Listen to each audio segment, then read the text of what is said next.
লাইলাতুল কদর কোরআন নাজিল হয়েছে। আচ্ছা, লাইলাতুল কদর কোরআন নাজিল হলে লাইলাতুল কদরটা হচ্ছে কোন তারিখ হইতে পারে? একটা হাদিস রাসূলুল্লাহ সাল্লাল্লাহু আলাইহি ওয়াসাল্লাম বলেছেন যে লাইলাতুল কদর হচ্ছে কোরআন নাজিল হয়েছে 24 তারিখ দিনগত রাত। এটা আছে হাদিসটা, জানেন তো? মুসনাদ আহমদের হাদিস। 24 তারিখ দিনগত হলে 25 রাত হয় না? 25 রাত তাহলে বোঝা গেল যেই সময় নাজিল হয়েছে, যেই বছর নাজিল হয়েছিল ওই বছর 25 রমজান ছিল লাইলাতুল কদর, তাই না? স্পষ্ট বোঝা যাচ্ছে। এখানে এদিকে আমরা কিন্তু তাহবিল করিনি, এটা স্পষ্ট হাদিস নসে বোঝা গেল। আল্লাহ এখান থেকে বলছে কি ইন্না আনজালনাহু ফি লাইলাতুল কদর। আবার অন্য হাদিসে রাসূল বলছেন যে কোরআন নাজিল হয়েছে 24 পার হওয়ার পরে, খালাত মিন রমাদান, 24 পার হওয়ার পরে হলো 25 রাত্রি। তাহলে আমরা আলহামদুলিল্লাহ বুঝে গেলাম যে 25 রাত্রিতে লাইলাতুল কদর ছিল এক সময়, তাই না? এটা বোঝা গেছে আলহামদুলিল্লাহ। তাহলে বোঝা গেল যে লাইলাতুল কদর এই এই এই মাসের এই 25 বা অন্য হাদিসে আসছে রাসূলুল্লাহ সাল্লাল্লাহু আলাইহি ওয়াসাল্লাম কি বলছেন? বেজর মাসগুলোতে খোঁজো, বেজর দিনগুলোতে খোঁজো, রাতগুলোতে খোঁজো। আবার রাসূলুল্লাহ সাল্লাল্লাহু আলাইহি ওয়াসাল্লাম বলছেন যে শেষ দশকে খোঁজো, এটাও আছে, এটাও আছে। এবং 27ও আসছে, 23ও আসছে, 25ও আসছে, 29ও আসছে। আমরা কেন অস্বীকার করছি না? কারণ এটা আসলেই বিশুদ্ধ মতে এটা কি হয়?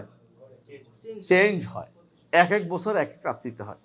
এবং আমি এটা বলি, কারোর কারোর জোর করতেছি না, এটা হচ্ছে আমি এটা বিশ্বাস করি, এটা ব্যক্তিগতভাবে, যে এটা জোর বেজোর মিলে হয়। মানে যেই রাত্রিতে হয় এর পরের জোরটা হয়, পরের জোরটা সহ, কথা বুঝেন কিনা? মানে এটা 24 ঘন্টা মিলে আসে। তো এর অর্থ হচ্ছে পরের দিনেরটাও ধরে, কারণ হচ্ছে এটা সিরিয়াল চলতেছে। কারণ আপনি দিন যদি শুরু হয়, দিনটা কোথাও যাইতে আরেকখানে যাইয়া রাত হয়ে গেছে না, রাত তো চলতেছে না রাতটা। এরা আমি মনে করি এটা পুরো একটা কন্টিনিউয়াস প্রসেস চলতেছে। এটা এক জায়গা না, কারণ হাদিস দ্বারা বোঝা যাচ্ছে যে নাজিল হয়, এর অর্থ হচ্ছে এটা ওই ফেরেশতারা নাজিল হতেই আছে এলাকা ভিত্তিক, পুরোটাই এটাকে পুরো এলাকায় কাভার করে, এবং পুরো পৃথিবীর প্রত্যেক জায়গার জন্য আল্লাহর পক্ষ থেকে ফেরেশতারা নাজিল হচ্ছে। কথা বুঝেন? শুধু এক জায়গায় নাজিল হচ্ছে বলতে পারবেন না। আমি কি বলতে পারবো যে মক্কায় নাজিল আর কোথাও নাজিল বলতে পারবো না। সুতরাং বোঝা গেল যে এটা কন্টিনিউয়াস প্রসেস, পুরো 23, 24, 24, 25, 25, 26 এরকম এটা না, এই পুরোটাই 2টা দিন চলবে একসাথে। এটা আমি মনে করি ব্যক্তিগতভাবে। কারো জোর করছি না, নিতে পারেন নাও নিতে পারেন, বিরোধিতা করেন না দয়া করে। কারণ আমি বলতেছি কি জন্য আমার কাছে এটা এরকম মনে হচ্ছে, কারণ আমি একটা উদাহরণ দিই। শেখ আলবানী রহমতুল্লাহ আলাই, তিনি এই ঘটনাটা, আমি ওনার পক্ষেরই মতটা বলতেছি কেন, ওনার মেয়ের বিয়ে হয়েছে জিদ্দাতে, উনি তখন ইয়াতে এই জর্দানে। তো উনি বলতেছেন যে আমার মেয়ে আমার ফোন দিয়ে বলতেছে, বাবা আজকে রাতটা মনে হয় লাইলাতুল কদর। কেন? আমার কাছে মনে হচ্ছে আকাশ দেখে ইয়া নাই, সুন্দর পরিচ্ছন্ন আলামতগুলি আমার কাছে স্পষ্ট মনে হচ্ছে। আমি ওর কথা শুনে বেরোইলাম, বেরোয় দেখি যে আমার কাছে মনে হয়নি। আমি বেরোয় আসলাম যে আমার কাছে মনে হচ্ছে না। পরের দিন আমি দেখলাম যে আমার এখানে মনে হচ্ছে। পরে ফোন দিলাম, আমার এখানে মনে হচ্ছে না। বোঝা গেল যে এটা ওই 2 দিন ব্যাপী পার হচ্ছে এটা। উনি এটা বলতেছেন যে তাহলে বোঝা গেল যে কখনো কখনো এটা কি হয়, মানে এটা কন্টিনিউয়াস লম্বা টাইম মিলে লাইলাতুল কদর হয়। এটা অসম্ভব কিছু না। আমার রব্বুল আলামিন সবাইকেই শামিল করতে চান, প্রত্যেকে দোয়া করে, বা পৃথিবীর প্রত্যেকেই দোয়া করে, এবং এটা একদিনের 2 দিনের বাইরে চলে যাবে না। মানে যেখান দিয়ে হোক একসাথে পৃথিবীতে এক এক রেখার এই পাশে আছে সোমবার, এই পাশে মঙ্গলবার, কিন্তু 3 দিন হয় না তো। মানে আপনি ঘুরে ফিরে দেখবেন যে একটার ভিতরে সব চলে আসছে, কিন্তু আপনি এটার ভিতরে বাইরে নেওয়ার কোনো দরকার নেই। এটা যদি শুনে আমাদের যারা গ্লোবাল যারা মানে ওরা আমার লাঠি লিয়ে আইব, তবে এরা এই বেটা আমাদের যত শেষ করে দিছে, কালচারে যদি শেষ করে দিছে। কিন্তু এটা আমার শেখের কথা আমি আলোচনা করছি, শেখুল আলবানী রহমতুল্লাহ আলী, ওনার বক্তব্য এটা ছিল যে ওনার মেয়ের কথা শুনে আমি বুঝছি যে এটা এই রাত্রি না। তবে আমার কাছে মনে হচ্ছে যে এই জন্য উনি বলতেছেন এটা, যে এটা আসলে পর হতে পারে, একসাথে 2 দিনে মিলে হতে পারে। কারণ হচ্ছে কারণ পরের দিন আমার এরকম এরকম সম্ভাবনা আছে যেটা আমাকে বলতে পারে যে একই টাইমে লম্বা টাইম হতে পারে, এটা একই দিন একই বছরে লম্বা টাইম নিয়ে হতে পারে এটা। আর একটা কারণ হচ্ছে দেখেন, ফেরেশতারা নাজিল হয় না? কে নাজিল হয়? জিবরিল এবং ফেরেশতারা। এবং হাদিসে আছে রাসূলুল্লাহ সাল্লাল্লাহু আলাইহি ওয়াসাল্লাম বলেছেন যে পৃথিবীর মধ্যে এত বেশি পরিমাণে ফেরেশতা নাজিল হয় যে পা রাখার মতো স্থান এত কম হয় না। মানে ফেরেশতা, আল্লাহর ফেরেশতা অনেক বেশি। ওমা ইয়ালামু জুনুদা রাব্বিকা ইল্লাহু, আল্লাহর ফেরেশতার সংখ্যা তো আল্লাহ ছাড়া কেউ জানে না কত বেশি। আকাশের এমন কোনো জায়গা নেই যেখানে কোনো ফেরেশতা হয় রুকুতে নয় সিজদাতে আছে। বুঝেন না কথা? হাদিসে এভাবে আছে। এর অর্থ হচ্ছে আকাশ কত বড়, পৃথিবী সবটা, যত পৃথিবী হয়েছে, যত কিছু আবিষ্কার হচ্ছে সবগুলি আকাশের নিচে। যত বিলিয়ন বিলিয়ন পৃথিবী এখন মানুষ আবিষ্কার করতেছে না, এগুলি সব আকাশের নিচে।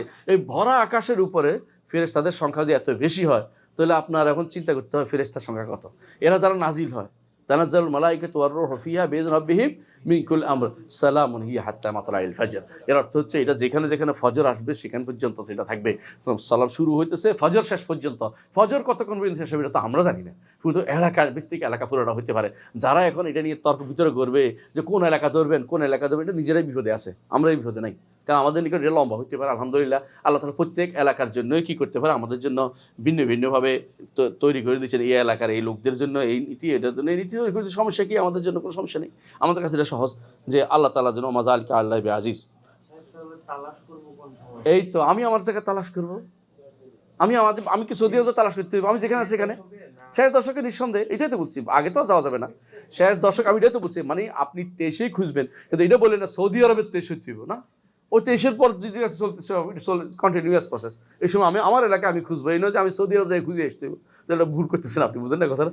লা ইউকাল্লিফুল্লাহু নাফসান ইল্লা উসআহা, আল্লাহ কাউকে কষ্ট দেন না।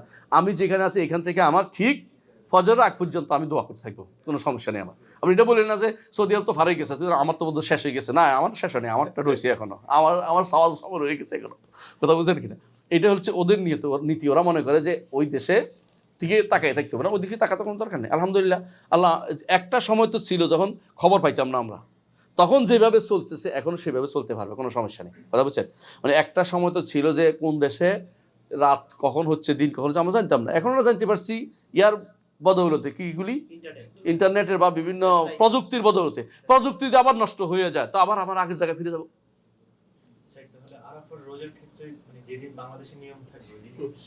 সমস্যা হচ্ছে আরাফার রোজা, এটা 9 তারিখের রোজা, এটা হয়তো আরাফাতে এক জায়গায়, পার্থক্য এখানে আর কিছু না। হ্যাঁ, ওরা করতো তো, ওই জন্য আমরা নিশ্চিত করতে, ওরা তো করতো, কিন্তু ওরা তো আরাফা জানতে পারতো না বলেই। এখন যারা আরাফা জানতে পারে তো করতে বদলাইতে পারবেন, আরাফা তো নির্ধারিত হয়ে গেছে। কিন্তু আমাদের তো এটা জানার কোনো সুযোগ নেই যে কোন দিন হচ্ছে। এটা তো চলতেছে কন্টিনিউ। না, গায়েব থাকে কোরআনে আয়াত, কিন্তু গায়েব মাতৃগর্ভে কোন সন্তান সেটা বলে নাই, মাহফিল আরহাম বলছে। পার্থক্য শব্দটা সুবহানাল্লাহ। আল্লাহ কোরআনকে যারা গবেষণা করে তারা বুঝতে পারবে কোরআন কি বলছে। ওয়ালা মাহফিল আরহাম, আল্লাহ জানে রেহামে কি আছে। খেয়াল করেন, রেহামে কি আছে কথাটা নিয়ে আমাদের বড় সমস্যা হচ্ছে। অনেকে মনে করে রেহামে ছেলে আছে না মেয়ে আছে বলছে, আল্লাহ কিন্তু এটা বলে নাই। রেহামে কি আছে এটা অর্থ অনেক গভীর। আমাদের শেখ মোহাম্মদ সালেহ উসাইমিন বলতেছে যে এটার অর্থ শুধুমাত্র এটা নয় যে রেহামের মধ্যে ছেলে না মেয়ে, এটা বলে নাই। কারণ ছেলে মেয়ের বিষয়টা তো ফেরেশতাও জানে। তো গায়েব কোনটার নাম? গায়েব মতলাক নাম। মতলাক বুঝেননি? যেটা আপেক্ষিক নয়। আপনি অস্ট্রেলিয়া গেছেন, অস্ট্রেলিয়া আপনার কাছে কিন্তু গায়েব, সত্য কিনা? কিন্তু যে গেছে তার কাছে গায়েব। আপেক্ষিক গায়েব কিন্তু গায়েব না। আপেক্ষিক গায়েব হচ্ছে ব্যক্তির কাছে গায়েব, কথা বুঝছেন? কিন্তু মূল গায়েব যেটা এটা হচ্ছে এই বাচ্চা লেখার আগে, পেটের ভিতরে যাওয়ার আগ পর্যন্ত কেউ জানে না পেটে কি হবে। এই বেটির বাচ্চা হবে কি হবে না আমি জানি, কেউ বলতে পারবে না। এটা বলছে, কথা বুঝছেন? আপনি যতই কান্নাকাটি করেন না কেন, বাচ্চা বিয়ে শাদীর আগে বলতে পারে না যে এটা বাচ্চা হবে কি হবে না, এটা বলা যায় না। পরে বলতে পারে যে এটা কাজে করবে কি করবে না, তখন বিভিন্ন রকম মাসলা বোঝার চেষ্টা করে। এর আগে কিন্তু বোঝার কোনো উপায় নেই, নইলে তো আপনি বিয়ে করতে না, কোথায় তো বাচ্চা কাচ্চা হবে না, বিয়ে করবো না, কথা বুঝেন না আপনি? তো এই শরীয়ত বলছে মাহফিল আরহাম, যে রেহামের মধ্যে কি আছে এটা আল্লাহ ছাড়া কেউ জানে না। কিন্তু যখন বাচ্চা পেটে আসে, খেয়াল করেন, তখন কত দিনের মধ্যে? 42 দিনের দিনেই কে জানতে পারে? ফেরেশতা জানতে পারে। ফেরেশতা যখন জানতে পারে তখন গায়েব নেই আর, কথা বুঝছেন কিনা? যেমন ধরেন বুঝাই বলি, আগামী দিন কি হবে ফেরেশতা জানে? আচ্ছা, কিয়ামত কখন হবে ফেরেশতা জানে? বুঝছেন কিনা? নবী জানে? কেউ জানে না, এটার নাম গায়েব। আগামী দিন আমি কি খাবো ফেরেশতা জানে? নবী জানে? এটার নাম গায়েব। গায়েব বুঝছেন তো? গায়েবের খামসা যেটা বলছে আপনি একটু খেয়াল করেন, এই খামসা, এই 5টি জিনিস কেউ জানে না, একমাত্র কে জানে? আল্লাহ জানে। যদি ফেরেশতা যখন থেকে জানছে তখন এটা আর কি গায়েব থেকে এটা হাজারে চলে আসছে। আগামী দিনটা আমি এখন জানলাম না, কিন্তু আগামী দিন খাওয়ার পর আমি বুঝছি আগামী দিনটা কিন্তু আমি এখন জানছি, ও তখন আর আগামী দিন নাই, এটা পার হয়ে গেছে সময়টা। আগামী দিন আজকে হয়ে গেছে, কথা বুঝেন নাই? আর আগামী দিন যখন আমি জানবো যে আমি কি খাইছি, তখন আগামী দিন আর না, এটা আজকে হয়ে গেছে। ঠিক যেদিন ফেরেশতা জানছে যে এইটা পেটে, এই বেটির পেটে বাচ্চা ছেলে না মেয়ে হবে, সেদিন তো এটা কি হয়েছে, এটা হাজির হয়ে গেছে, এটার গায়েব নাই। এই জন্য অনেকে এই কথাটা ভুল বুঝে যে পেটের বাচ্চা তো জানতে পারলো এখন কি দিয়ে, মেশিন দিয়ে। আরে মেশিনের আগেও তো বহুত আগে জানছে কে, ফেরেশতা জানছে। তো তুমি ভুল তফসির করতেছো কেন? মাসালাগুলি সহজে বোঝা যায় এখানে, বুঝছেন তো কথাটা? গায়েব যদি দুই ভাগ না করেন আপনি বিপদে পড়বেন। গায়েবের দুইটা অংশ আছে, একটাকে বলা হয় গায়েবে নেসবি, একটা হলো একটা আপেক্ষিক গায়েব, একটা হলো মূল গায়েব। মূল গায়েব কেউ জানে না, মূল গায়েব জানার কারো কোনো সুযোগ নেই। আপনারা শুনেছেন একদিন, কাহিনীর কথা কাহিনী হিসেবে বলতেছি, ইমাম মালিক নাকি মালাকুল মউতের স্বপ্নে দেখছে। স্বপ্নে বলছে যে আমি কি মদিনায় মরতে পারবো? উনি মদিনা থেকে বেরোতেন না কোনোদিনই। কেন? রাসূলুল্লাহ সাল্লাল্লাহু আলাইহি ওয়াসাল্লাম একটা হাদিস দিলেন, তিনি বলছেন যে ব্যক্তি সামর্থ্য মানে ইস্তাতা, যে পারে, যে পারে মদিনা মসজিদ মদিনা পারে, কারণ আমি মদিনার জন্য কি সুপারিশ করতে, তিনি মদিনা থেকে বেরোতেন না।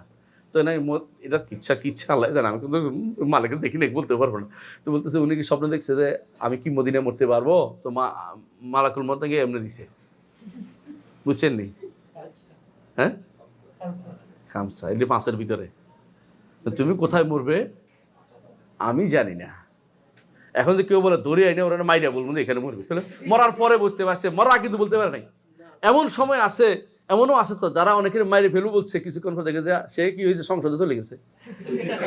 দেখছেন না, 3 জনের মাইরে ফেলু বলছিল, ওই 3 জন তো সংসদে চলে গেছে। এখন কি আশ্চর্য, তাহলে বোঝা গেল যে সে তো আগামী দিন মরবে বলছে, আগামী দিনে কিন্তু আগামী দিন যখন আসবে সেদিন কিন্তু আগামী দিন আর থাকে না, এটা কি হয়ে যায়, ওই দিন হয়ে যায়। তো আল্লাহ তাআলা যেটা বলছি এটা অত্যন্ত মানে একটু সুন্দর সলিউশন, যে আগামী দিনের খবর কেউ জানে না, এগুলো আল্লাহ জানে, তিনি ব্যতীত কেউ ভবিষ্যতের খবর জানে না। সোজা কথা মনে রাখবেন এটা।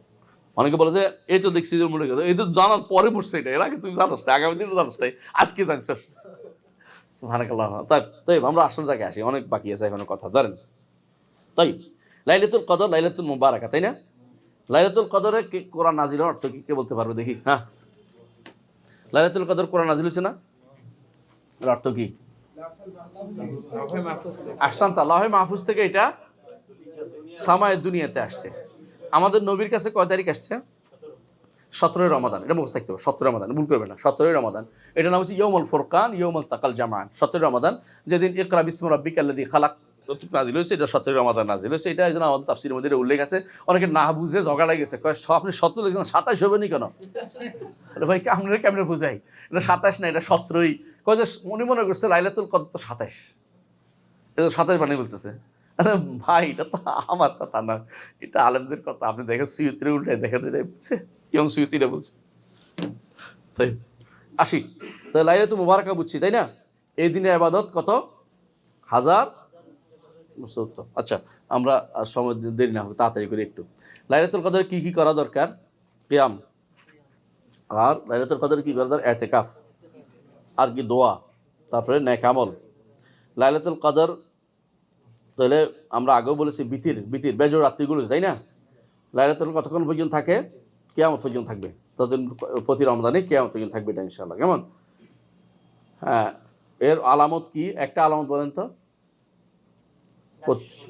সূর্যের আলো কম থাকবে, ঠিক আছে, আলহামদুলিল্লাহ।